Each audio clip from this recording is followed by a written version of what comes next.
불로와 강변의 애국가. 얼마나 잤을까? 아직 날이 밝은 것은 아닌데 회색의 어둠이 우리 코앞에도 쌓였는데 나는 무슨 소리에 잠이 깨었다.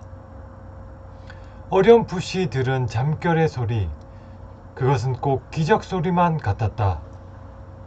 그것이 기적 소리였을 것이라고 생각하자 눈이 번쩍 뜨였다. 분명히 날은 새지 않았다. 나는 놀라지 않을 수 없었다. 쉬저우에서 동북 방향으로는 철도가 없다는 나의 판단이 순간적으로 내게 충격을 주었다. 나는 동지들을 깨웠다. 침착하게 생각을 해야겠다는 것보다 쉬저우 동북방에 철로가 뻗은 것이 없다는 것을 알고 있었던 내 생각이 나를 놀라게 했다. 이 기적 소리로 미루어 보면 우리는 철도 연변에서 불과 10에서 20리 밖에는 떨어져 있지 않다는 추리가 나온다. 방향을 잘못 잡았거나 또는 동북방에 방위를 곡선으로 잡아 걸어왔거나 해서 아직 일본군의 관할 지역 안에 있다는 것이 분명한 결론이었다. 마치 다람쥐 쳇바퀴 돌듯이 뱅뱅 돌았거나 또는 제자리를 개미처럼 헤매었는지 모른다는 생각이 불현듯 나의 가슴을 무겁게 했다. 일본군이 중국 대륙을 점령했다는 것은 사실상 보도뿐이고 실제적인 점령은 점과 선뿐이라는 말처럼 일본군의 점령 효과는 철도 연변과 중요 도시 지역에 한한 것이었다. 광막한 지역의 일본 점령군의 수요로는 경비조차 안 되는 실정이었다. 당시 일본군의 병력으로는 점과 선만의 장악은 불가피한 사실이었다. 우리는 새삼스러운 초조 속에 새벽이 어서 트이기를 기다리고 재촉했다. 손을 맞잡고 앉은 동지들의 모습이 윤곽부터 차차 밝아지자 날은 새어주었다. 우리는 이런 상황 속에서 앞으로 어떻게 행동을 해야 하겠다는 의논을 시작했다. 날이 새어도 우리가 볼 수 있는 것은 그저 벌판뿐이었다. 이 속에서 의논을 한다 해도 거의 자포자기의 결론밖에는 얻는 것이 없었다. 그래도 여하튼 태도는 결정을 해야만 했다. 그래서 우리가 뽑아낸 최종 결정은 이대로 이곳에 숨어 있다가 다시 밤이 되거든 걷자라는 것이다. 현재 거의 죽어가는 몸으로 걸으면 얼마를 더 걷겠느냐. 당장 죽어가는 상태의 몸을 하루 더 쉬고 방향과 낮 동안의 동정을 살펴서 참고로 하자. 철로에서 멀지 않은 곳에 누워 있는 것보다는 차라리 대로로 나가 인가를 찾아 먹을 것을 구하느냐, 그렇지 않으면 그대로 굶고 참겠느냐의 문제를 이야기하고 있던 차에 우리는 바로 가까운 인기척에 놀랐다. 비장한 최후처럼 나는 담담하게 머리를 들었다. 눈앞의 사람은 우리를 보고 서 있었다. 그 사람 뒤로 아침에 하늘이 밝았다. 그 사람은 농부 차림이었다. 중국 사람 같았다. 망태를 메고 있었다. 망태 속엔 개똥이 있었다. 개똥을 비료로 주우러 다니는 농부임이 확인되었다. 나의 마주선 눈빛에 차가운 아침의 공기가 스며들었다. 두 주먹이 스르르 풀어졌다. 그 농부는 얼굴에 공포의 표정을 지으며 한참 만에 뒤로 가만히 한 발을 물렸다. 그러고는 쏜살같이 달아나 버렸다. 우리는 고함을 질러 그를 불렀다. 손짓으로 돌아보는 그를 불렀으나 그는 아랑곳 없이 달아나 버렸다. 맹랑한 짓이었다. 어처구니가 없었다. 우리는 그에게 이곳이 어딘가를 확인하고자 했던 것이지만 일은 묘하게 비틀어지고 벌써 2번이나 우리는 중국 사람에게 노출되었다. 좌우간 이곳이 어디인가를 알아야만 했다. 이왕 들켰으니 큰 길로 나가자. 우선 밥이라도 얻어먹고 보자. 이런 의견으로 우리는 쏠리고 말았다. 아까부터의 의견에 내가 결국 굴복하게 되었다. 천만다행으로 그 중국인 농부가 중국 치아의 주민이라면 우리를 일본군 수색대로 알고 무서워 도망을 쳤을 것이고, 그렇다면 우리는 수색대를 사칭하여 일본군 행세로 주민을 협박도 할 수 있고 또 돈을 주고 음식도 살 수 있으리라. 우선 얻어먹고 앞으로의 운명에 대결하자. 더 망설일 겨를도 없이 우리는 큰 길로 성큼성큼 발길을 돌렸다. 큰 길로 내디디는 발걸음은 그런대로 당당한 걸음이었다. 이미 운명은 우리의 도전 앞에 와 있다는 생각 속에서 우리는 편한 마음을 가질 수 있었다. 아침의 공기는 찬란하게 햇볕을 타고 아른거렸다. 눈부신 아침 햇살 뒤편에 몇 가구의 마을이 드러났다. 아득한 아침 안개가 한 오리도 될 듯한 거리를 메우고 있었다. 배고픔과 피로가 겹겹이 쌓인 우리는 그 안개까지도 미웠다. 몸 속속들이까지 스며든 피곤이 우리의 눈을 속여 한 50리나 그 마을은 뒤로 물러나는 듯 보였다. 저 마을까지만 가면 우선 무엇이든지 먹을 수 있다는 생각만이 우리 몸 전체를 움직여주는 활력소였다. 그리고 이 생각은 발걸음에 엄한 명령을 주었다. 이렇게 잠시 걷다가 우리는 우뚝 그 자리에 멈춰서 버렸다. 우리는 일제히 한때의 농군들이 둘러앉아 있는 것을 발견하고 너무나도 빨리 새로운 사태에 직면하게 된 것을 염려했다. 우리가 걷고 있는 길 오른편의 밭머리에서 농군들은 아침을 먹고 있었다. 첫 새벽부터 나와 아침 일을 하고 불악이 머니까 아침을 내다 먹는 모양이었다. 이것은 고향 땅의 농촌과도 흡사한 풍경이었다. 이제쯤 출렁이는 벼 포기가 고개를 숙이기 시작하고 있을 아득한 생각이 지나갔다. 누가 먼저였는지 모르나 우리는 그곳으로 달려가고 싶은 충동으로 서로 한 번씩 얼굴을 쳐다보고 있었다. 그러자 농부들도 우리를 보고 손짓을 하다가 소리를 쳐 불렀다. 라이, 라이, 네츠, 네츠. 말이 제대로 통하지는 않지만 와서 먹으라는 의미를 우리는 알 수 있었다. 그러나 중국 사람들에겐 허례가 많다.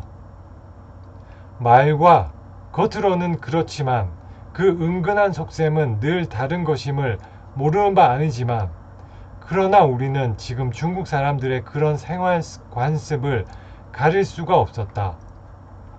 서로 그들이 먹지 말라고 한다 해도 그대로 지나쳐 버릴 수는 없는 처지가 아닌가. 그들은 이제 막 조반을 시작한 참이었다. 절반도 먹지 못한 채 우리를 만난 것이다. 그들의 조반은 잼빙이라는 음식이었다. 밀가루를 얇고 널따랗게 붙이고 속에 푸성기와 고기를 넣고 둘둘 말아서 베어 먹는 음식이었다. 이 지방의 잼빙은 꽤 넓고 큰 것이었다. 우리는 미안하다는 생각도 할 사이 없이 남았던 것을 말끔히 다 먹어치웠다. 그러나 그 농군들의 표정은 적어도 겉으로는 조금 더 아까워하는 눈치가 아니었다. 오히려 친절하였다. 이것이 이들의 일본군에 대한 태도였다. 이곳이 일본군의 관할 지역임을 나는 속으로 짐작했다. 우리의 일본군 복장이 그들의 행동의 하나의 기준이 되어 있었다. 이미 각오는 하였던 것이었지만 새삼스러운 실망이 마음껏 배불리지 못한 허기증을 이어서 우리에게 찾아왔다. 실망은 실망에서 그쳐야 하지 낙담으로 떨어져서는 안 된다는 것을 서로 우리말로 격려하면서 우선 아침 요기를 한 것만이라도 다행이라고 얼버무렸다. 찬물까지 따라주어 그 구수한 차를 넉넉히 마시고 수통도 채웠다. 또다시 난폭해지는 무서운 햇살이 안개는 몽땅 걷어가고 대지는 다시 발갛게 타기 시작했다. 저만치의 산이 하나 드러나 보였다. 그것은 북쪽이었다. 아련히 아침 아지랑이가 그 산 밑에서 가물대며 이상한 유혹처럼 손짓을 하는 듯했다. 우리는 농군에게 묻고 싶은 말이 한두 마디가 아니었다. 말도 잘 통하지 않을 뿐만 아니라 우리의 정체를 이들에게 알려도 좋을는지도 문제였다. 우리가 탈출해 나온 쉬조우에서 이곳까지의 거리는 얼마나 될 것인가? 도대체 이곳은 얼마나 떨어진 지점인가? 누군가 이렇게 우리말로 혼잣말처럼 중얼대었다. 나는 긴장하지 않을 수 없었다. 저 앞산까지의 거리를 알 수만 있었으면 하는 생각에 나는 궁금했다. 그리고 중국군이 있는 곳을 알고 싶었다. 이렇게 물어보면 어떨까 하는 생각이 나에게 충동질을 했다. 우리는 농군들에게 일본군 정찰대원이나 수색대원으로 보이도록 하면서 물어볼 생각도 해보았다. 중국군에 대한 것과 앞산까지의 거리를 물으면 틀림없이 그렇게 전초병의 인상을 줄 것이고 반대로 쉬조우에서 이곳까지의 거리를 물으면 탈출병의 인상을 줄 것이다. 이러한 판단 끝에 나는 동지들과 의논을 했다. 설령 그들 앞에 모든 자초지종이 드러난다고 해도 당장에 그들 손에 붙잡히는 것은 아니며 또 그들이 곧 밀고 할 곳이 가까운 곳에 있을 것 같지도 않다는 결론을 얻었다. 우리는 잘 되지 않는 엉터리 중국말 반, 땅바닥에 글을 써서 표시하는 것 반으로 그들에게 물었다. 이곳서 쉬조우까지는 불과 15리 길. 이것은 너무나도 의외의 대답이었다. 그러나 어찌하랴 그 놀라움을 그대로 농군들에게 보일 수는 없었다. 속으로 한숨을 쉬어 그 엄청난 놀라움을 꺼지게 해야만 했다. 연 사흘을 걸어 죽을 힘을 다해서 헤어나온 것이 겨우 15리 길이라니. 아연 신색할 일이 아닐 수 없었다. 새벽의 기적 소리는 내가 정확히 들은 것이다. 우리가 탈출한 쉬조우의 그 스카다 부대가 불과 15리 밖에 있다는 이 사실은 우리를 몸서리치게 했다. 아무리 따져보아도 150에서 160리는 걸었을 터인데 불과 15리 길을 150리나 걸어서 왔다니 기가 차서 아무런 용기가 나지 않았다. 아무리 벌판의 넓은 땅을 밤길로 방황했다 해도 사람의 지혜와 쳇바퀴를 돌리는 다람쥐의 지혜와의 차이가 무엇인가? 앞에 보이는 산까지는 30리라 했다. 그리고 그 산 너머에는 팔로군이 주둔하고 있다는 것까지 그들은 알려주었다. 뻐근하던 앞가슴의 부담감이 아랫배로 내려가면서 우리는 줄임배를 다소 채운 만족감을 가졌다. 애초의 계획대로 오리 밖에 인가를 찾아가느니 보다는 이곳서 이들에게 점심, 저녁까지의 하루 먹이를 얻어가려는 욕심을 내었다. 구태여 마을까지 갈 필요가 없었다. 앞으로 30리, 저 산만 넘으면 된다는 생각에서다. 우리는 주머니를 털어낸 돈으로 그 잼뱅을 좀 사자고 했다. 이 농군 가운데서 이날의 일 주인으로 보이는 늙은 농부 한 사람이 선뜻 나서서 응해주었다. 집에 가서 만들어 올 테니 잠깐 앉아 기다리라는 것이었다. 이렇게 해서 우리는 그곳에 1시간이나 머물렀다. 그동안 만약 이 늙은이가 우리를 누구에게든지 밀고 했을는지도 모른다는 생각에 우리는 차차 시간이 갈수록 초조해 있었다. 그러나 일본군에게만 밀고 하지 않으면 시간 여유가 있다는 자위를 가지고 1시간을 기다렸다. 마침내 붙여가지고 온 잼병을 받아 배낭에 넣어가지고 우리는 자리에서 일어섰다. 마음은 가벼웠으나 발걸음은 마음보다 느렸다. 길가의 원두막에서 참외까지 하나씩 사서 먹어가며 유유히 북쪽산을 향해서 행군을 시작했다. 그런데 우리가 참외를 다 깎아 먹고 나서 불과 얼마를 더 가지 아니하여서의 일이다. 벼랑간 우리가 지나온 길 뒤에서 무슨 고함 소리가 났다. 얼핏 돌아다 보니 과연 수상한 5-6명의 젊은이들이 손을 저으며 고함을 지르고 있었다. 그것은 오라는 것이었다. 이 순간 싸늘한 냉기가 그곳에 우리를 냉동시키는 듯이 불길한 생각이 매물 돌았다. 전신에 그 소름 끼친 냉기는 쭉 흘러내렸으나 우리는 그렇게 약한 기미를 보일 수도 없었다. 우리는 허리에서 권총을 뽑는 체하여 보이고서는 그냥 앞으로 발걸음을 재촉에 걸었다. 탕!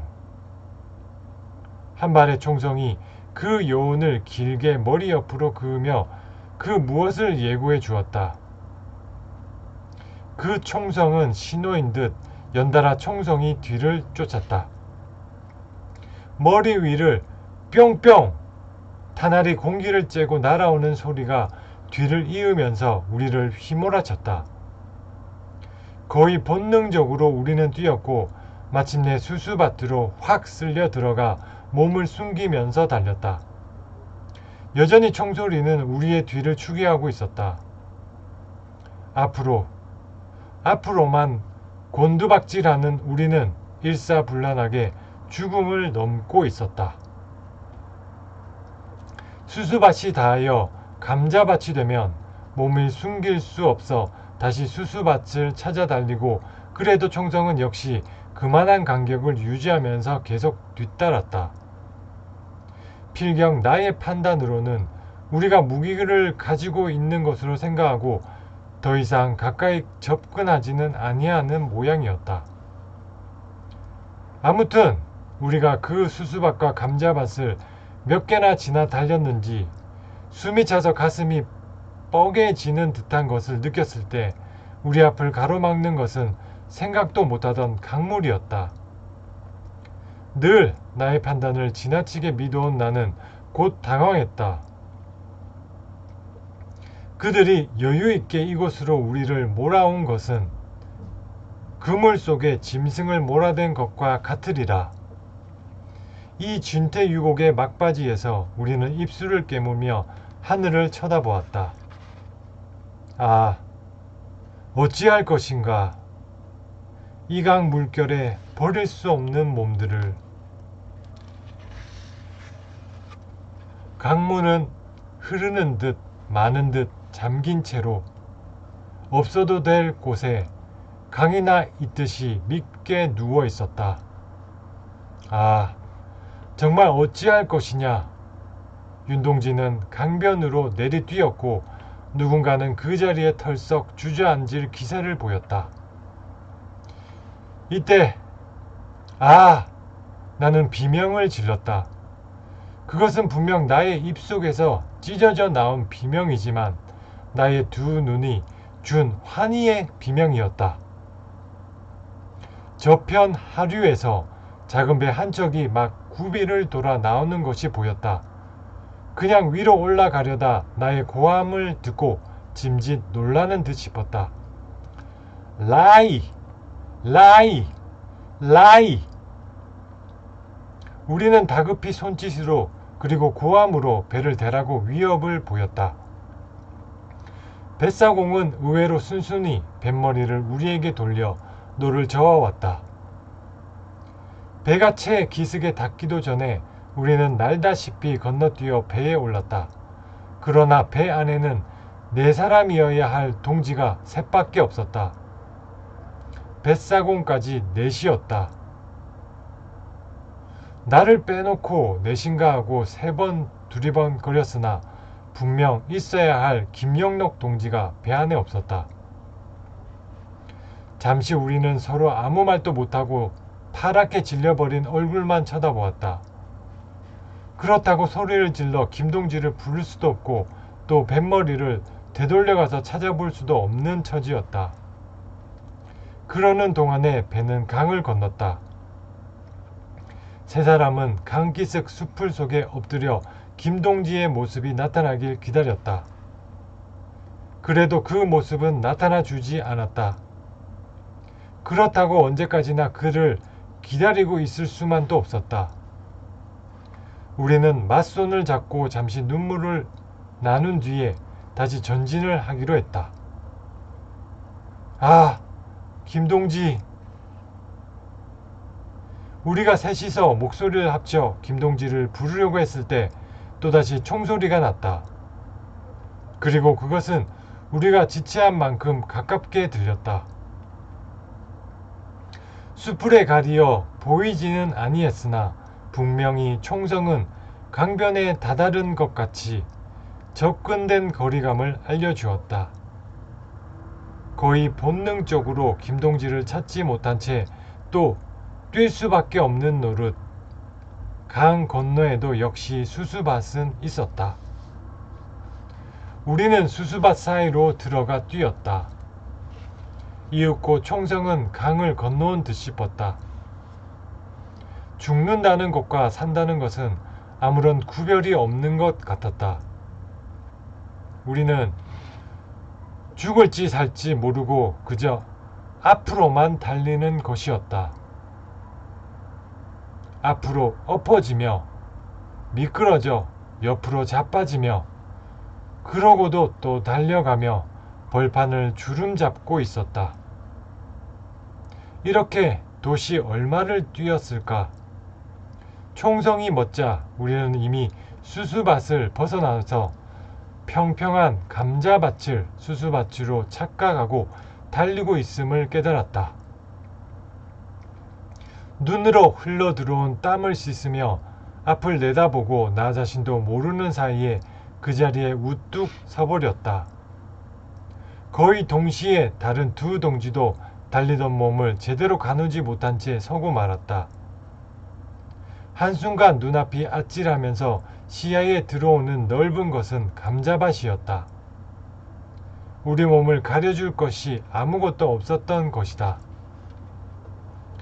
불악이 감자밭 끝에 보이고 그 뒤에 우뚝 산이 치켜 올려다 보였다. 30리를 쫓겨왔다는 생각이 더욱 우리를 기진맥진하게 만들었다. 전신에서 피가 빠져나가듯 맥이 빠져나가 버렸다. 그런데 우리를 더욱 우혹 속에 몰아넣은 것은 불악에 벌어진 분주한 광경이었다. 온 불악이 빨끈 뒤집혀 가지고 한 곳으로 사람들이 몰리고 있었다. 등에 지고 앞에 안고 애들을 끌고 남녀노소 할 것 없이 피난을 하고 있었다. 소와 말까지 서성대며 끌려가는 것이었다. 까닭을 모르니 우리는 더욱 안타까웠다. 총소리가 나고 하였으니 전쟁이 터진 줄로 알고 그러는 것일까? 그러나 우리는 이 생각에 끌려 시간을 지체할 수는 없었다. 어떻게 하기는 해야 하겠는데 어쩔 도리가 없었다. 어느새 우리는 우리의 추격자들에게 완전히 포위되어 있는 것을 알게 되었다. 새삼스럽게 놀라운 일은 아니었지만 그 처절한 우리의 노력이 너무나도 가엾은 것이었다. 우리는 천천히 발자국을 옮겨 놓으며 서로의 얼굴을 한 번 더 보아두었다. 김동지의 모습이 갑자기 그리워졌다. 큰 길에 다다라 우리는 약속이나 한 듯이 땅바닥에 벌렁 낮아빠졌다. 죽이든 살리든 마음대로 하라는 뜻으로 우리는 눈을 감았다. 이러한 체념 속에서 우리는 숨을 돌릴 수가 있었다. 턱 밑까지 와서 받치는 거친 숨을 달래면서 감은 두 눈에 와닿는 뜨거운 햇볕을 의식하였다. 그러나 그것은 햇볕만은 아니었다. 무엇인가 나의 눈을 뜨게 만들었다.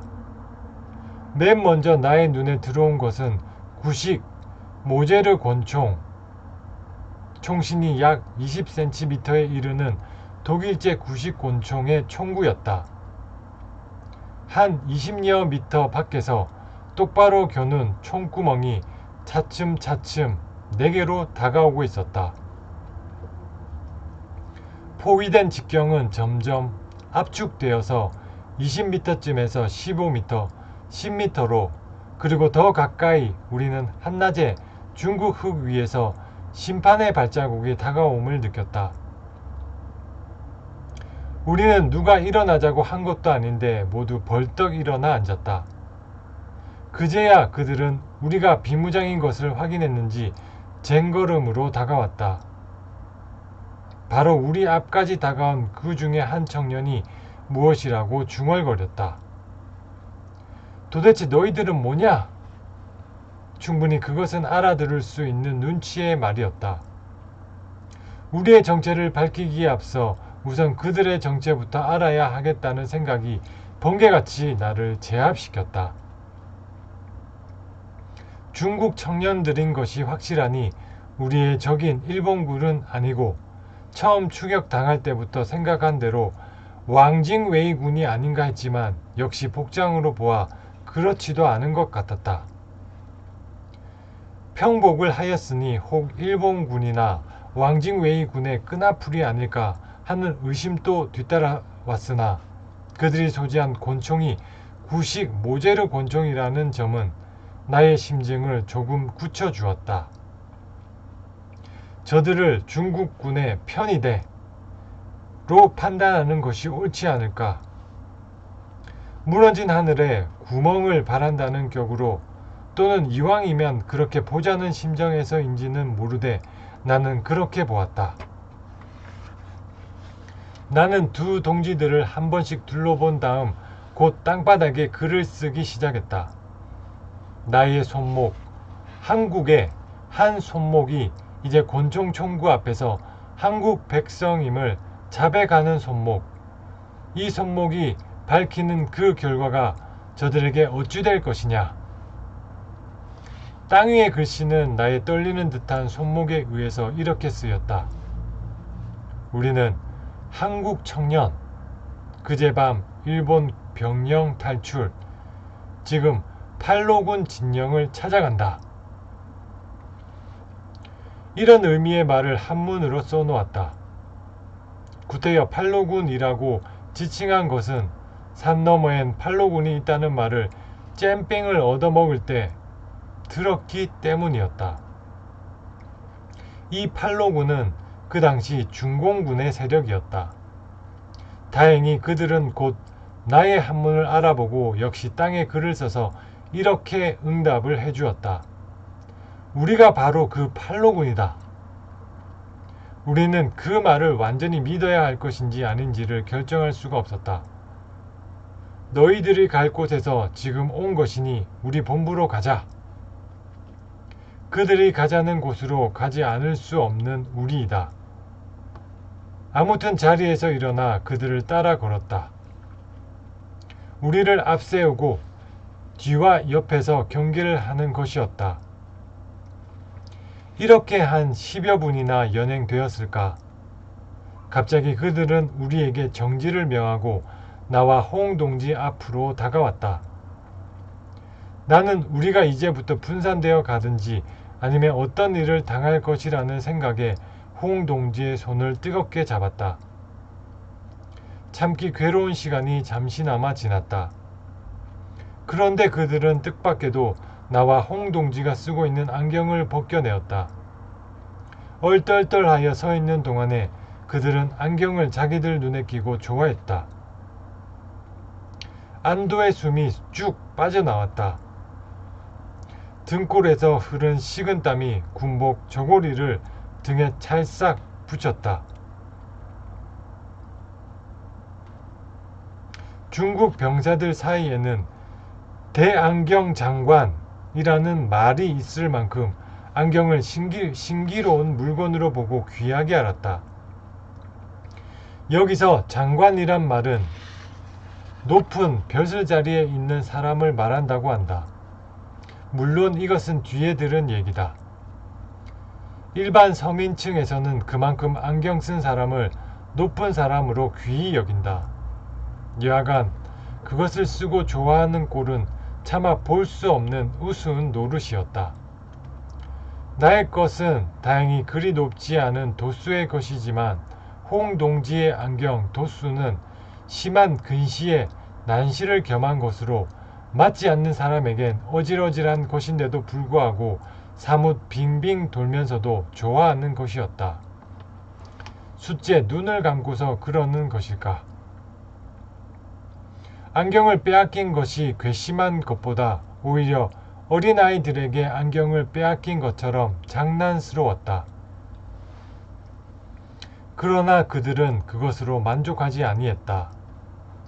다른 두 놈이 우리의 손목시계를 풀어가자 이번에는 또다시 달겨들어 소지품을 모조리 뒤져갔다. 순순히 빼앗기는 수밖엔 어쩔 도리가 없었다. 이런 상황에서 실상 그것들을 빼앗기는 것이 그리 큰 문제는 되지 못했다. 억울하다는 감정뿐이었다. 골고다 언덕에서 예수를 십자가에 못 박은 로마 군인들이 예수의 의복을 찢어 나누어 가졌다는 성경의 한 구절이 불현듯 떠올랐다. 그러나 이것은 적당한 비유가 될 수는 없었다. 그들에게 끌려 한 50여 분이나 걸었을까? 우리는 다시 좁은 냇물을 건너게 되었다. 아마도 우리가 배로 건너온 그 강의 상류인 듯이 생각되었다. 최후의 강을 다시 건너는 듯한 이상한 귀결의 사고방식이 날 자꾸 괴롭혔다. 이 냇물을 건너면서 우리는 아직 보지 못하던 또 다른 것을 보았다. 그것은 뜻밖의 머리 위에서 사람 소리가 나기에 올려다 본즉 나무 위에 경비병들이 올라앉아 총을 내밀고 있는 것이었다.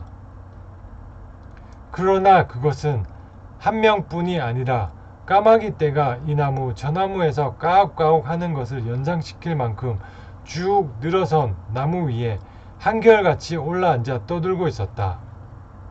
우리를 보더니 무슨 의미인지 알 수 없는 소리를 꽥꽥 질러대었다. 아마 냇물을 건너라는 신호인 듯 했다. 우리는 어디 마적단에 속을려 끌려가는 것이 아닌가 하고 어렸을 때 듣던 만주의 마적단 얘기를 생각했다. 도무지 모든 것이 이상스러웠고 생소하였으며 또 괴상한 육감이 우리의 발자국 마냥 따라왔다. 강을 건넜다. 불악이 그 앞에 도사리고 있었다. 아마도 우리의 목적지가 이곳인 모양이었다. 불악에 다다를 때까지 나무 위의 경비병은 여전히 괴성을 질렀다. 경비병은 그 냇물의 입구에서 이곳까지 쭉 연결되어 있는 듯했다. 그때마다 우리를 호송하는 자들도 맞장구를 치는 응답의 괴성을 질렀다. 불악에 닿자 우리는 다시 한번 몸수색을 받고 비로소 어느 한 집으로 안내되었다. 아마 그곳이 그들이 말하는 본부인 듯했다. 새로운 운명의 전개가 우리를 기다리고 있는 듯이 집안은 답답했다. 그들이 하라는 대로 우리는 의자에 앉았다. 문의 위치와 구조를 살펴두고자 내가 두리번거리고 있을 때 한 중년의 사나이가 안에서 걸어 나왔다. 평복의 사나이. 풍채가 훤하고 어딘가 우리가 안도의 숨을 쉴 수 있도록 인자한 인상의 그 사나이는 적어도 대장쯤은 되는 지위에 있는 사나이 같았다. 우리를 보고 그는 무슨 말인지를 짓거렸다. 중국말을 좀 아느냐? 전혀 모르느냐? 이런 뜻인 것 같았다. 이렇게 알아듣는다손 치더라도 말을 못하니 응답이 될 수 없었다. 나는 책상 위에 붓과 종이가 있음을 발견하고 그것을 사용해도 좋으냐는 신용을 해보였다. 그는 얼른 붓을 집어주었다. 나는 또 한 번 다음과 같은 말을 써놓았다. 우리는 한국 청년이요. 일본군에서 탈출하여 우리 한국 임시정부로 가서 우리나라 독립운동을 하려는 청년들이요. 우선 중국군에 편입해도 좋소. 나는 하나님에게 모든 운명을 맡긴 셈치고 처음과 달리 침착하게 밝힐 것을 밝혔다. 나의 붓끝에 시선을 따르던 그가 갑자기 손을 내밀며 우리에게 악수를 청하는 것이 아닌가. 그의 붓글씨는 이렇게 우리를 울려주었다. 우리는 중국 중앙군 소속의 유격대요. 우리의 영수는 장제스 총통이요. 우리 셋은 소리를 지를 뻔하였다. 얼싸안고 울고 싶었으나 어느새 눈매가 아프고 가슴에 뭉쳤던 한이 뺨을 타고 내려왔다. 울음에 가까운 흐느낌이 솟구쳐서 우리는 웃음도 웃을 수 없이 그 벅찬 기쁨을 억누르지 못해 발을 굴렀다. 이제 모든 의혹은 말끔히 벗어지고 우리의 탈출이 성공한 것을 확인했다. 추격당하던 그때의 절박하던 긴장이 어느새 아름다워졌다. 그들이 팔로군이라고 자처하면서까지 우리를 데려온 것까지도 고마웠다. 그 사나이는 다시 붓을 들어서 배가 많이 고픈가 하는 것을 물었다. 약간 고프오라는 말을 써놓았다. 그는 명령했다. 그와 나와의 필답 대화는 계속되었다.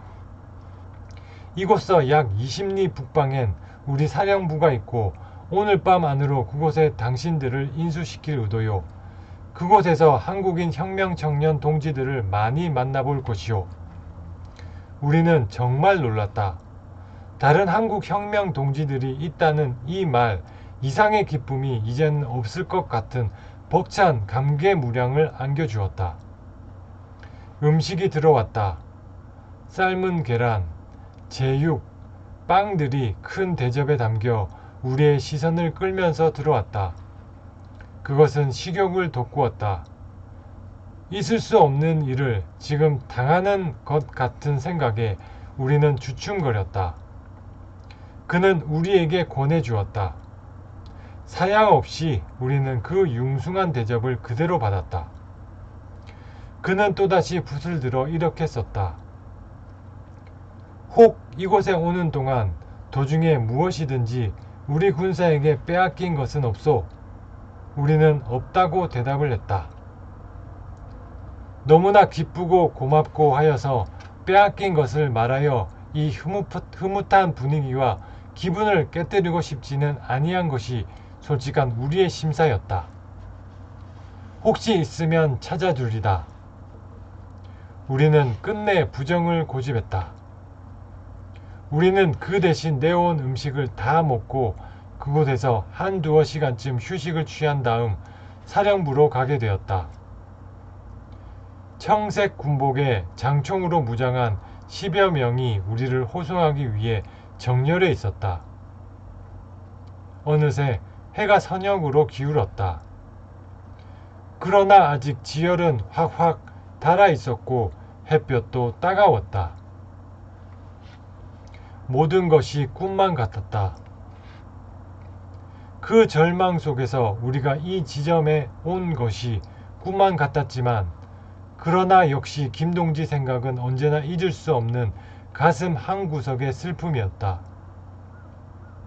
내가 그 대장인 듯한 사나이에게 김동지의 얘기를 했다. 우리는 원래가 넷인데 강 건너기 전에 한 명을 잃어 지금 셋이다. 이렇게 말했을 때 그때 이미 그는 알고 있었다는 말을 했다. 그렇다면 혹시 김동지는 그들에게 어떻게 되었을까?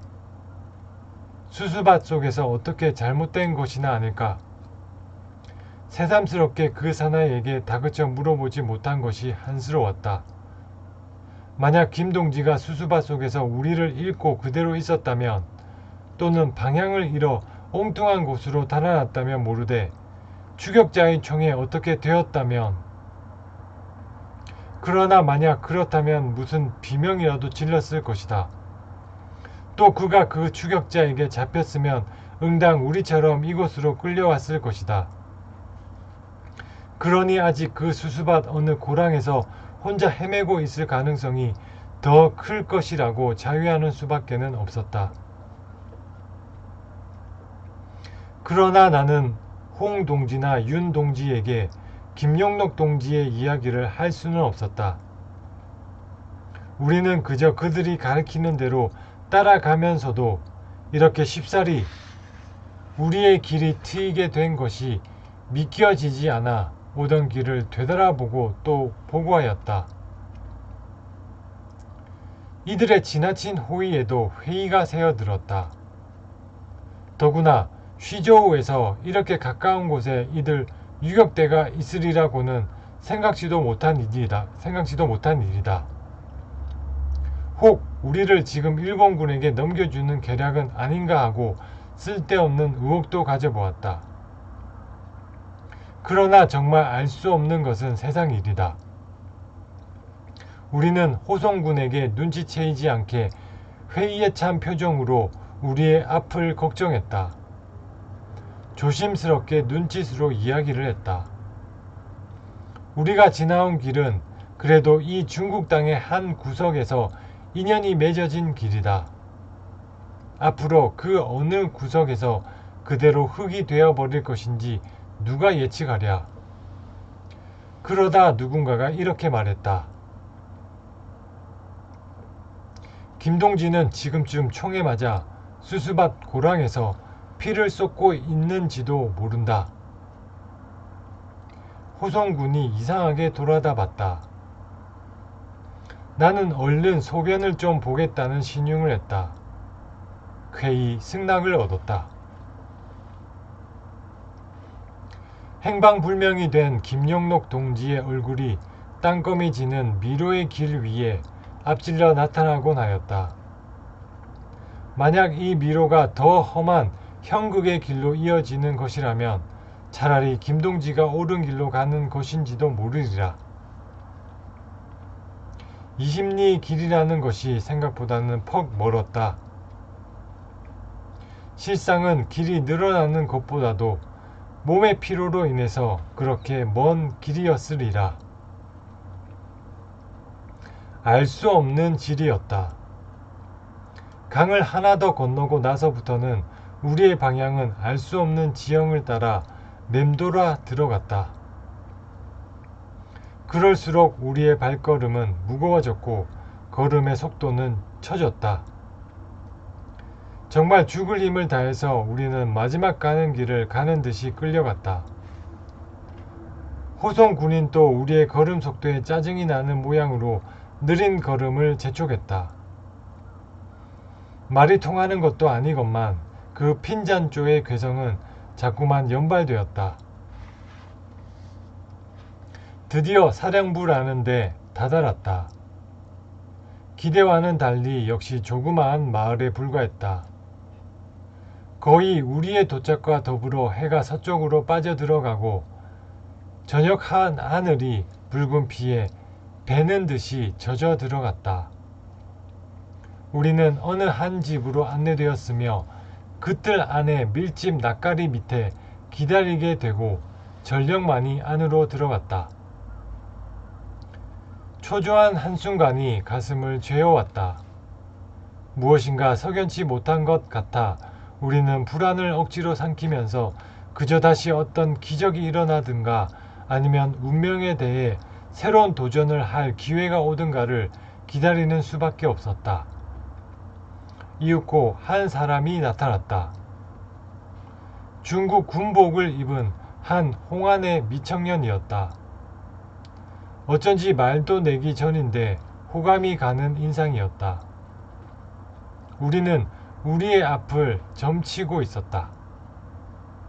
그러나 이상하게도 그는 우리를 보자마자 이미 다 알고 있었다는 듯이 미소를 머금었다. 우리 6개의 눈동자 속에 그는 점점 다가오고 있었다. 그러고는 와락 달겨들듯이 한국 분들이죠? 하고 분명한 우리말로 이렇게 물으면서 바로 우리 앞에 섰다. 우리는 아무도 입을 열지 못했다. 누구의 입도 떨어지지 않은 것이 사실이다. 이런 곳에서 한국 사람을 만나다니. 나는 절대자에게 감사를 느꼈다. 그렇습니다. 한국 사람입니다.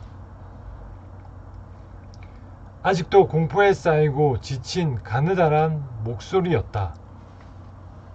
이 한마디를 큰 소리로 못하고 머뭇거린 그 이유를 나는 아직도 모르고 있다. 그는 우리의 한국말 대답을 듣고 와락 달겨들어 우리를 차례로 안아주었다. 탈출이시죠? 그렇습니다. 그는 더욱 힘차게 끌어안았다. 그도 탈출병이라고 했다. 그도 한국인 학도병이라고 했다. 더욱 놀란 것은 그도 쉬저우에서 탈출했다고 했다. 그가 바로 스카다 부대 한국 학도병 탈출병 제1호였다. 그는 한 3개월 전에 탈출에 성공했다. 우리가 온다는 것은 이미 연락을 받아 알고 있었다고 말해주었다. 이 아름다운 낯선 청년의 친절과 같은 모국어에서 풍기는 그 다정함은 우리에게 하나의 등대와 같았다. 우리의 가슴에 숨어 고개를 들던 모든 의혹은 깨끗이 씻기었다. 이 청년의 그 미소가 바로 그 의혹을 다 씻어준 것 같았다.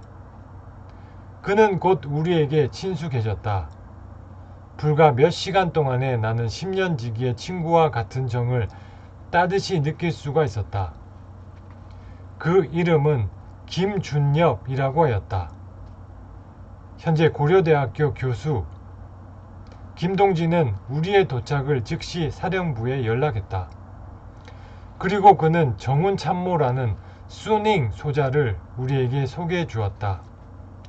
김준엽 동지는 탈출 이후부터 배운 것이라는데 놀라울 정도로 중국어를 유창하게 하고 있었다. 그의 통역으로 우리는 그동안 말 못하던 벙어리 가슴을 털어놓았다. 무엇보다 김영록 동지의 낙오가 우리의 주된 화제였다. 그러자 김준엽 동지는 이미 우리가 처음 붙잡혔던 지대에서 수배를 시작했으며 또 이 부대에서도 수배 명령이 퍼져 있으니 안심하고 기다리라고 위안해 주었다. 이날 밤 우리는 마음껏 배를 불렸다. 우리의 기쁨은 줄였던 배에 만족을 주는 것도 한 가지요. 김동지를 만난 것도 한 가지요. 또 장차 우리의 의사대로 길을 택할 수 있다는 밝은 전망도 그 한 가지였다. 그만큼 우리는 굶주렸고 고독했으며 또 불안한 것이었다. 단지 김영록 동지가 이 기쁨을 못 나누어 가지는 것이 한이었다. 지금의 이 희망을 두고 만일 어느 수수밭 고랑에서 흙이 되어가고 있다면 우리가 강을 건너지 말고 마땅히 되돌아가 찾아내야 했을 것이라는 후회가 더욱 막급하게 가슴을 저며왔다. 이런 불길한 생각은 차마 얘기로도 못하고 내 가슴 속에 나 혼자만 삭혀야 하는 생각이었다. 그런대로 석찬을 마치고 자리에 들어가 오래간만에 편한 잠자리에 묻혀버리려고 했으나 우리의 화제는 그런 피로 속에서도 잠을 이룰 수 없는 것이었다. 그러던 차 벌써 밤 12시가 가까웠으니 내일을 위해 잠을 자자는 말을 하고 막 첫잠을 들려는 순간 웬일인지 문밖에서 떠들썩하는 소리가 들려왔다. 나는 다시 긴장하고 그 요란한 소리에 귀를 기울였다. 그러자 다른 두 동지도 눈을 떴다. 단 하루 저녁 만에 편안조차 허락될 수 없는 것인가 생각했다. 사실 오늘의 이 대접은 너무나 분에 넘치는 것이 아닐 수 없었다. 왁자지껄한 사람의 소리가 안으로 들어오는 것을 기다려 보았다. 그러나 마침내 꿈의 시련을 우리는 보았다. 어김없는 기대의 시련이다. 분명코 꿈이 아닌 현실이었다. 우리 앞엔 김영록 동지가 나타나 주었다. 꼭 죽은 줄 알았던 김영록 동지가 안으로 끌려 들어오는 것이었다. 벌떡 일어나 우리는 소리를 질렀다. 김동지!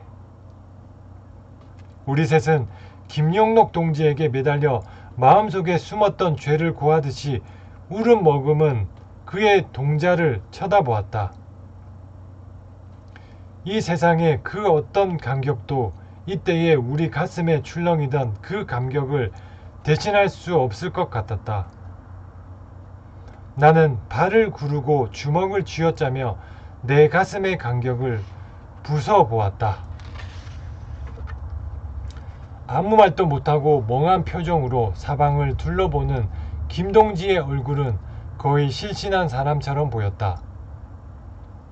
졸음은 어느덧 사라지고 우리는 한 덩어리가 되어 그가 돌아오게 된 경로를 들었다. 결국 짐작대로 강을 건너기 전의 그 수수밭에서 방향을 잃었고 그 뒤엔 추격자들의 총격이 너무 심하므로 그대로 그 자리에 엎드려 있다가 방황 끝에 이 부대 수색대에 의해서 구출된 것이다. 김동지를 위한 식사가 새로 간단히 마련되고 우리의 잠은 아주 사라지고 다섯은 회고담에 꽃을 피우고 있었다. 그런데 새벽 2시가 가까워서였다. 김준엽 동지가 잠깐 밖에 나갔다 돌아오더니 잠옷 심각한 표정으로 우리에게 말하였다. 아무렇게나 쓰러져 악몽의 나를 짓밟고 있던 몽롱함 속에 그는 불쑥 한마디를 던졌다. 나는 오늘 밤에 이곳을 떠나 어디 좀 다녀와야 되겠어요. 우리는 놀라 일어났다. 무엇이라고? 떠난다고요? 만나자 이별이라는 그 흔한 속담이 이렇게 우리를 허전하게 할 줄은 미처 몰랐던 것이다. 대륙의 밤이 하늘에서 무거운 압력으로 내리깔리는 듯한 절망감이 우리의 호흡을 힘들게 했다. 이때의 김준엽 동지의 존재란 것은 거의 우리에게 어머니의 품처럼 느껴졌기 때문이다. 사선을 건너 만나게 된 그 따뜻한 품이 이내 우리에겐 그만큼 야속한 것이 되었다. 이 엄청난 실망을 눈치챈 김 동지는 자기가 이 밤에 이곳을 떠나게 된 사유를 설명하면서 우리에게 어떤 안도감을 주려고 무진 애를 쓰는 것이었다. 김 동지의 얘기는 대강 이러하였다. 휘저우 동북방 약 100리쯤에 한 탄광이 있다. 고왕탄광이라고 했다. 이 탄광은 일본인들이 관리를 하고 있지만 실상은 중국인이 모두 광부들이다. 일본인들은 비참하도록 광부를 혹사시키는 대신 박한 노임으로 처우 아닌 처우를 하는 실정이다. 그래서 이 유격대에서 중국인 노동자들의 임금을 인상할 것을 요구했고 만일 1인 관리인들이 임금 인상을 하지 않는 경우 폭격으로 폭파, 붕괴시켜 버리겠다는 최후 통첩을 발하였다. 그래서 내일 이곳 한주룽 사령관과 1군 수비대장 사이에 2인 담판을 완충지대에서 가지게 되어 있다고 하였다. 한 사령관이 이 담판에 김동지를 통역으로 대동한다는 것이다. 이야기를 마치자 김동지는 손을 내밀었다. 새하얀이 예쁜 손을 차례로 돌리며 그의 매서운 의지를 남겨놓고 돌아섰다. 이미 밖에는 출발 준비가 완료되어 있었다. 밤새도록 말을 타고 가 내일 새벽에 지정된 완충 지점에 도착한다는 것이다. 장동지, 내일 오전 중으로, 아니 몇 시간 뒤에 돌아올 거야. 칠흑의 어둠 속으로 한 사령관 일행이 사라진 그 방향으로 우리는 그들의 모습을 추정했으나 그들은 다시 오지 못할 길을 가는 듯이 잠적하고 말았다. 이상한 감흥을 예감하는 듯이 나는 혼자 흥분하고 있었다. 일본 수비대장이 누구인지는 모르나 스카다 부대의 제1호 탈출병이 다시 유격대 사령관의 통역으로 가게 된 아이러니한 사실은 야릇한 흥분을 일으켜 주었다. 하물며 본인은 어떠하였을까? 우리 네 동지는 김동지가 남긴 인상, 미소만을 내뿜는 그 고운 얼굴의 표정을 유심히 그려보았다. 1군 수비대장과의 담판에서 김동지는 꼭 통역으로 그를 짓밟아 버릴 수 있으리라. 그러나 그것은 몸서리 쳐지는 기대였다. 우리가 스카다 부대로 전속을 갔을 때 들었던 사체의 주인공이 오늘 살아서 저 싱싱한 얼굴로 수비대장 앞에 나타난다. 팔로군에게 붙잡혀 죽창에 찔려 죽었고 그 시체가 10여일 동안이나 길목에 대롱대롱 걸려 있었다고 일본 교관놈이 말하던 바로 그 장본인이 유창한 중국말로 오늘은 수비대장과 맞선다. 만일 그 누구라도 김동지를 알아본다면 외놈들은 그를 김동지의 유령이라고 할 것이다. 이 얼마나 통쾌한 일인가. 만일 그가 다시 돌아오기만 한다면 쾌재를 부를 수 있는 일이다.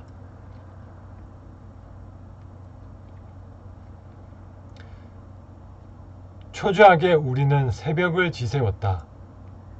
어떻게 해서 잠에 떨어졌는지 도무지 알 수 없었다. 해가 높이 올라 나뭇가지에 그림자가 드리워 있었다. 김동지 돌아왔소? 나는 이렇게 자문자답을 하였으나 아무도 대답을 줄 사람은 없었다.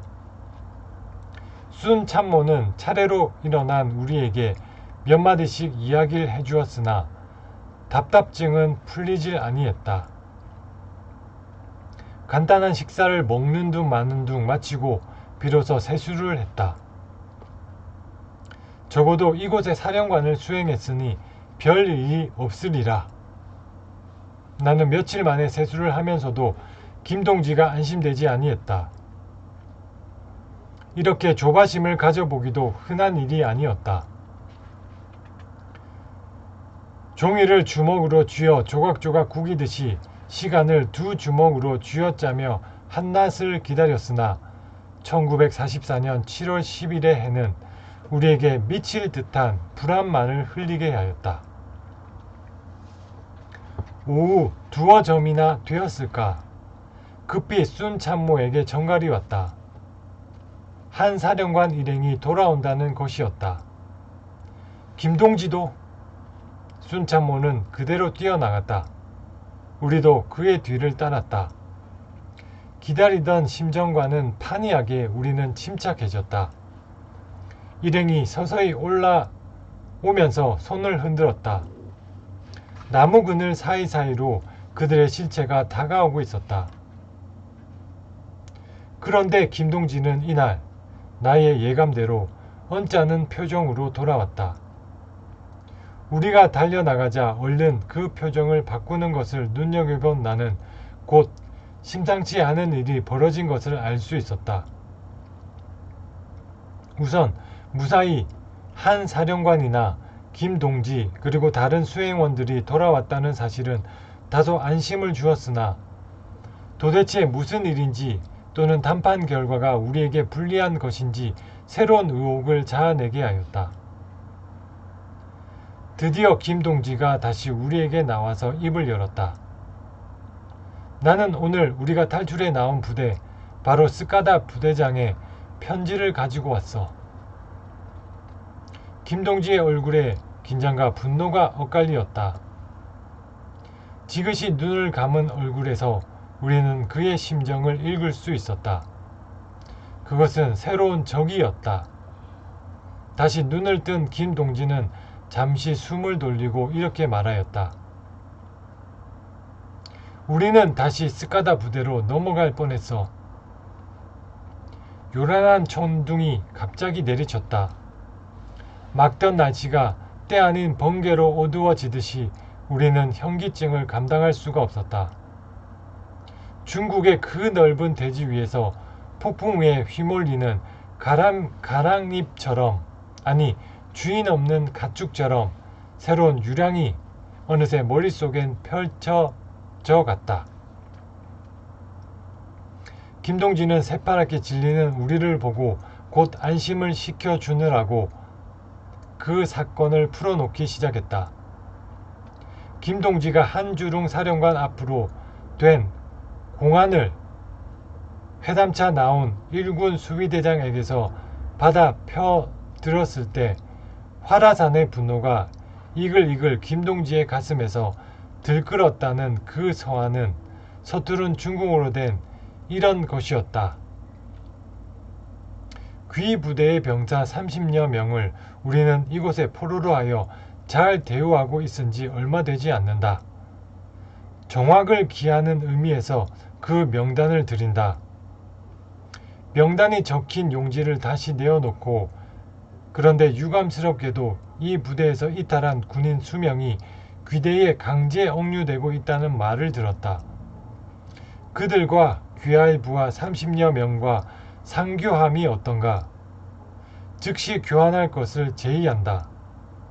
만약 이에 응하지 않는다면 본관으로서는 특별한 조처를 할 각오가 되어 있다.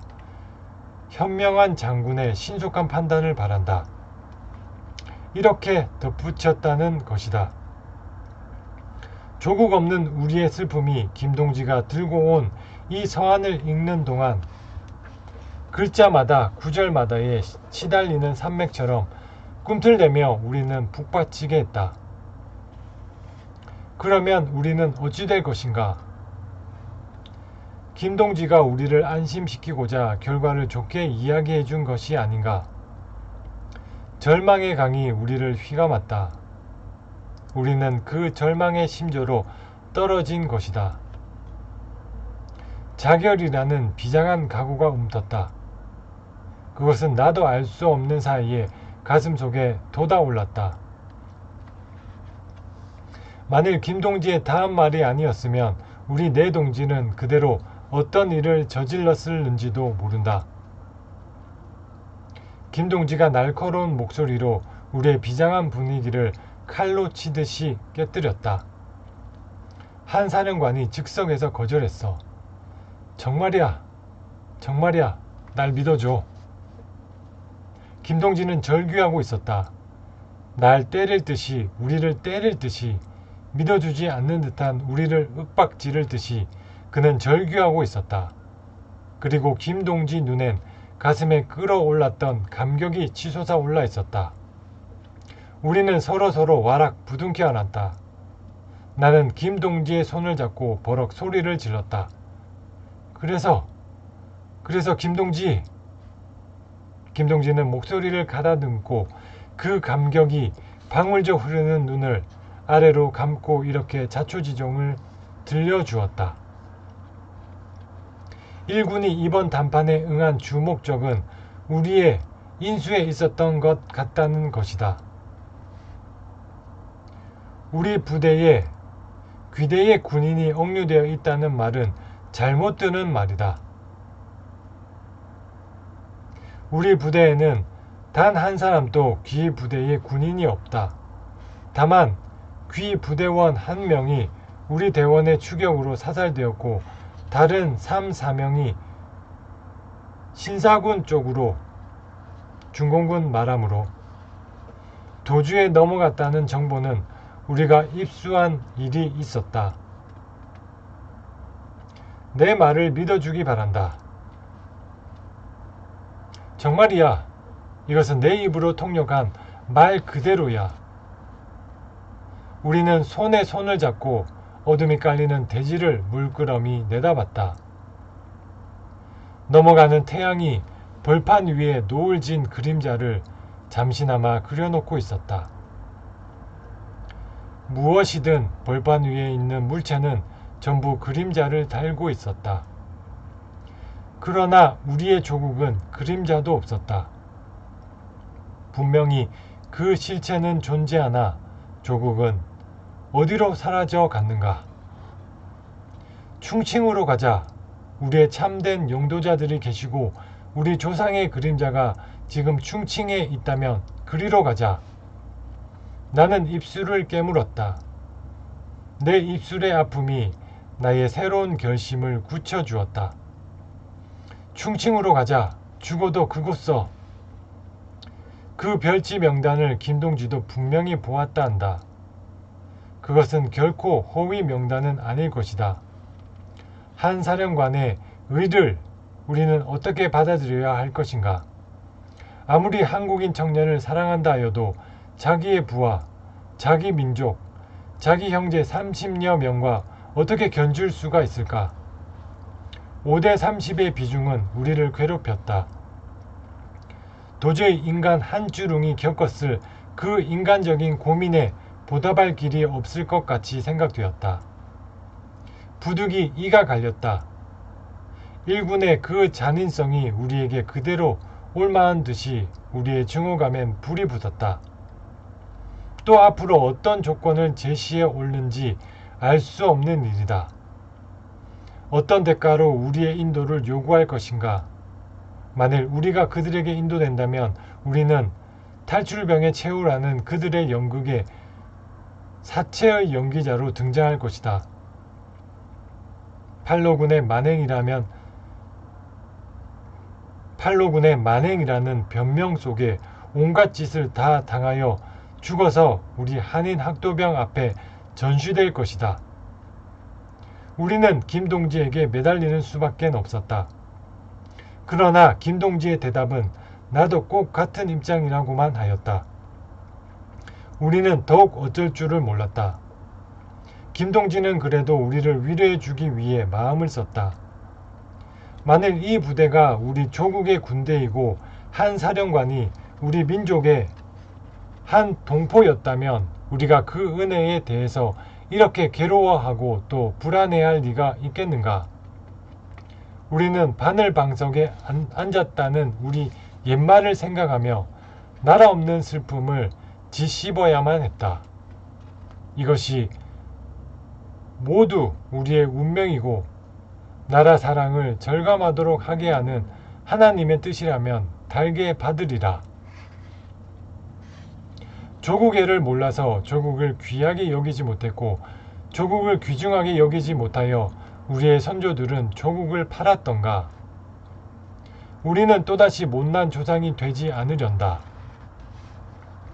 나는 또다시 못난 조상이 되지 않기 위하여 이 가슴에 피눈물을 삼키며 투쟁하련다. 이 길을 위해 나는 가련다. 나의 인생의 과정은 또다시 못난 조상이 되지 않기 위하여 나는 이정표의 편말을 꽂고 이제부터 나를 안내할 것이다. 하나님이 날 기어이 그 길로 인도해 주실 것이다. 대지를 핥는 바람 소리가 어둠을 흩뿌리며 지나갔다. 그리고 나의 명상을 깨워주었다. 이상하게도 지난밤과 같은 2시 또다시 우리는 놀라운 충격을 받았다. 어제와 똑같이 김준엽 동지가 밖으로 나갔다 돌아왔다. 웬일이요? 이구동성으로 우리가 일어나자 김동지는 비상이 걸렸다고 했다. 우리는 새로 받은 군복을 주워 입고 밖으로 나왔다. 어제 김동지가 귀대한 뒤 우리에게 지급된 군복이다. 어제의 단판도 심상치 않게 끝났고 이곳 유격대 사령부의 소재지가 어느 정도 일군에게 알려졌기 때문에 사령부의 위치 이동을 밤사이로 한다는 것이었다. 다소 안심이 되었다. 밤의 행군이 어둠 속에 대열을 늘렸다. 이것이 유격대구나. 나는 행군 대열에 끼어 앞사람의 기척을 따라 걸으면서 이렇게 생각했다. 밤사이 감쪽같이 부대 이동을 단행할 줄은 일군이 미처 모르리라. 이러한 유격 전술에 일군이 언제나 당황하는 것이었다. 돌뿌리가 날카로운 계곡을 내려와 나무 기둥 사이를 더듬고 지나 다시 평지의 길을 눈 감고 가듯이 따라갔다. 누구 하나 입을 벌리는 병사도 없고 기침 소리 한 번도 없이 대열은 묵묵히 이어졌다.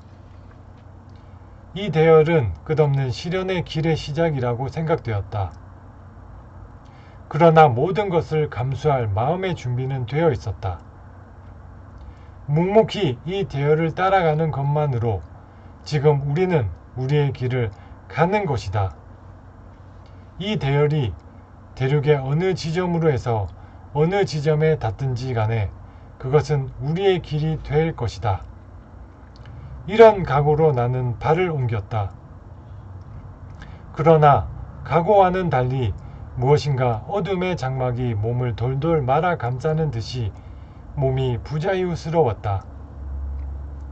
어떤 칠흑의 액체 속을 헤엄쳐 나가듯이 몸이 무거웠고 앞으로 나가려는 의지와 그만큼 뒤로 처지는 체중이 서로 맞섰다. 마음으로는 가야 할 길이라고 몇 번이나 다짐하지만 그러나 막상 이국의 밤을 한 걸음 한 걸음 정처 없이 따라가는 심정은 그지없이 서글픈 것이었다. 축축히 두 어깨 위로 안개가 스며들면서 칠흑 같던 어둠의 농도가 부서지기 시작했다. 대륙의 밤이 탈색되듯이 밝아지고 우리 대열의 한 끝이 보이기 시작했다. 기막힌 서정이었다.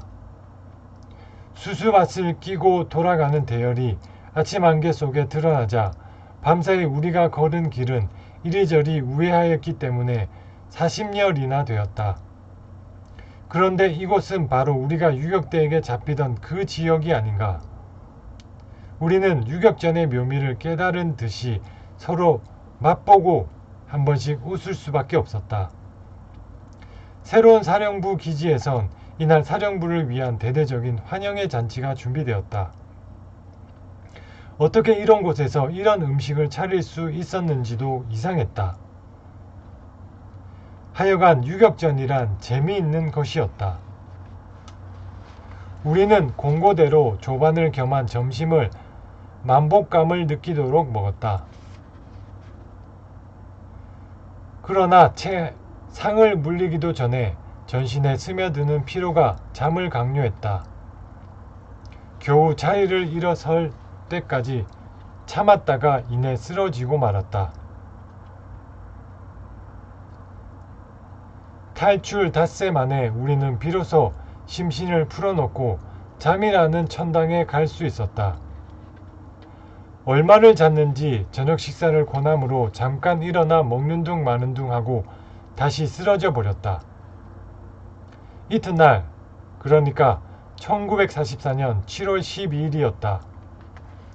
눈을 떴을 때는 대지가 조용히 어둠에서 벗어나는 시간이었다. 희망의 서곡이 울리듯이 날이 밝아왔다. 이 장엄한 대기를 마음껏 들이쉬고 싶어 나는 일어났다. 가슴을 폈다. 막 동이 트고 짙은 안개가 걷히기 시작하면서 우람한 소리가 내가 듣지 못하는 신비 속에 흡수되어 가는 듯이 햇볕이 힘차게 퍼졌다. 티 없이 맑고 아름다운 볕살이 빛나면서 나의 눈앞에도 다가왔다. 우아한 아침의 전기가 그 햇살로부터 뻗쳐나오는 듯했다. 우리는 긴 그림자를 끌고 새로 받은 중국 군복 차림으로 바로 군령 앞으로 흐르는 강가로 나아갔다. 강은 불로하라고 불리었다. 사철 마르지 않고 흐른다는 뜻에서 이런 의미의 이름이 붙었는지도 모르리라. 우리는 모두 옷을 벗고 이 강물 속에 감히 뛰어들 생각을 했다.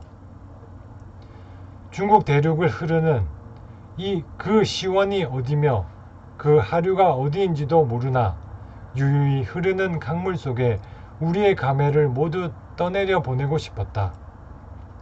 물은 그리 차갑지는 않았고 그리 깊지도 않았다. 아침 햇살이 눈부시게 강물 위에 부서지고 그 부서진 햇살은 강물의 푸르름을 아름답게 하였다. 스며드는 햇살이 높아지자 강물의 빛깔이 더욱 선명해졌다. 마음과 몸을 다 이 강물에 씻으리라. 분노와 치욕과 먼지와 땀으로 더러워진 심신을 이 불로와 강물에서 정화시키리라. 강물은 말이 없고 눈부신 햇살만을 받아 아는 채 흐르고 있었다. 너 불로와 말 없는 강, 안으로 모든 것을 가라앉혀 비록 그 바닥에서는 물결이 거세어도 수면은 언제나 잔잔히 흐르기만 하는 강. 너 마르지 않고 너 나타나지 않는 그 강심을 나는 여기서 배우리다. 어느새 이국의 태양은 머리 위에 올랐고 강물 위엔 쏟아진 햇볕이 물결을 덮으며 웅장한 음악이 강 밑으로 흐르는 것이었다. 우리의 소망과 새로운 각오를 위해 강은 흘렀다. 우리는 목욕을 마치고 군복을 입었다.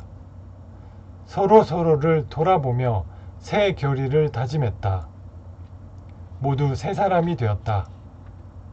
진정 우리는 새 사람이 되어야만 했다. 조국 광복, 이 깊고 긴 강처럼 크고 깊고 긴 일을 마침내 나는 찾아낸 것이다. 이제 우리는 떳떳한 조국의 아들이 다시 되었다. 기쁨과 감격은 이 아침을 신비롭게 하였다.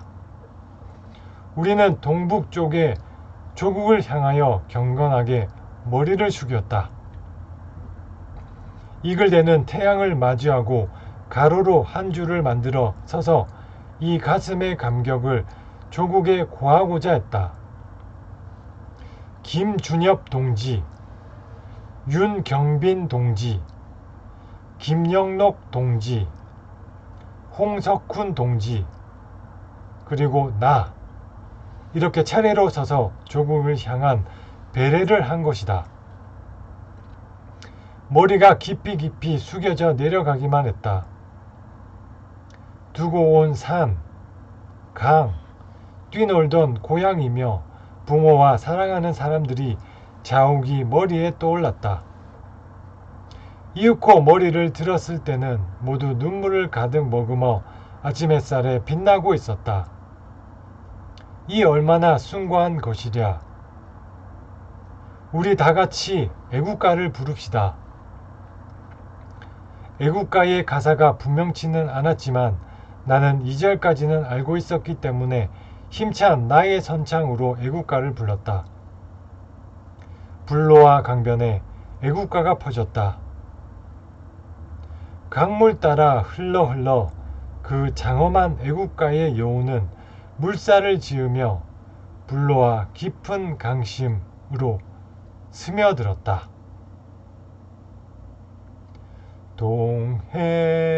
동해물과 백두산이 마르고 닳도록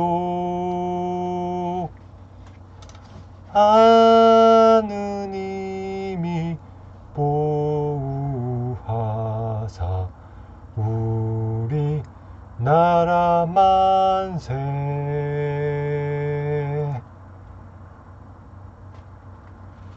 목매인 애국가는 이 5 청년의 가슴을 울리면서 산설고 물선 중국 땅에 한국의 언어를 뿌려놓았다. 끝내 울지 않고는 후렴을 부를 수가 없었다. 아, 조국이란 진정 이런 것이냐. 무궁화 삼천리 화려강산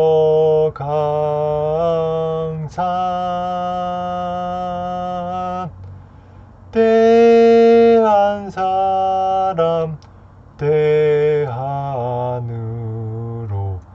길이 보전하세.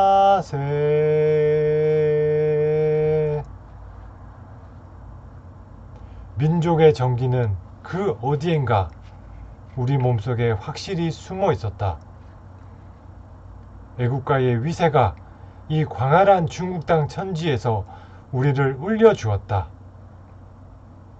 그 울음으로 해서 비어진 자리에 새로운 결의를 넣어주었다. 새로운 결의는 힘을 주었다. 그러나 대한 사람 대한으로 길이 보전하세. 나는 끝내 이 마지막 구절을 부르지 못하였던 것이다. 애국가 흘러 황해 바다로 흘러라. 누군가가 이렇게 말하였다. 나의 힘으로 내 조국이 보존될 수 있을 것인가? 나는 정녕 이 구절을 부를 수 있을 것인가? 나에게는 지금 젊음이라는 가장 큰 무기가 있다. 아니, 내가 가진 것은 이것뿐이다. 이 무기는 곧 나의 생명이다. 그러나 이 무기도 언젠가는 녹이 쓸 것이다. 녹이 쓸기 전 나는 이 무기를 조국 광복 전선에서 들 것이다. 이것은 조국이 준, 내가 조국으로부터 받은 단 하나의, 그리고 다시는 받지 못할 무기이다. 한참 동안이나 침묵이 강물처럼 흘렀다. 나는 기어이 애국가의 2절을 선창하기 시작했다. 강변의 모래, 들판의 나무, 밭 일항의 수수대, 이런 것들이 우리의 목매인 애국가를 들어주는 대상이었다. 어이없고 기막힌 일이었으나 우리는 이 맑은 아침 정기에 힘입어 목소리를 높였다. 내 나라 사랑의 길은 이제부터 손으로 광맥을 더듬듯이 내 스스로가 찾아내야 하는 것이다. 엄숙한 마음의 선서로서 나는 애국가를 부르는 것이다. 남산 위에 저 소나무 철갑을 두른 듯 바람소리 불변함은 우리 기상일세.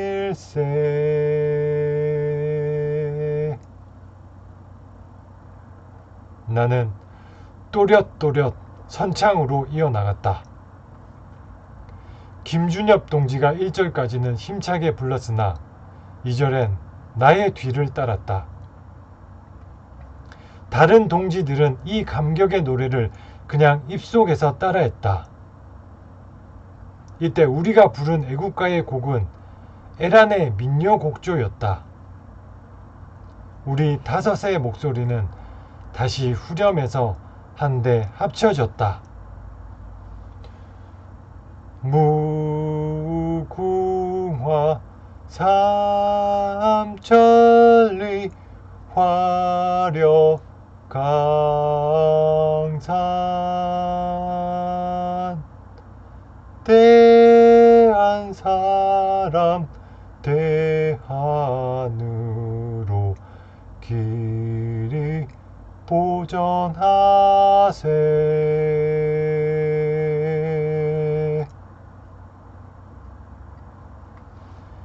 중국의 아침 햇살이 우리 눈망울마다에서 빛났다.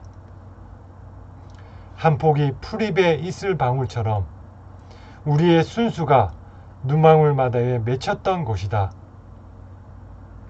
지고의 순수는 우리를 그토록 감동시켜 주었다. 아직도 나는 그 불로와 강변의 숭고한 아름다움을 잊지 못한다. 가슴에 아로 새겨진 그 조국애의 결이, 애국가의 힘이 그처럼 벅찬 것임은 아직도 감격스러운 회상의 과제로 내 가슴에 남아있다. 내가 한반도의 자손임은 애국가를 부를 때마다 새삼스러워진다. 그 강변에 선 이후부터.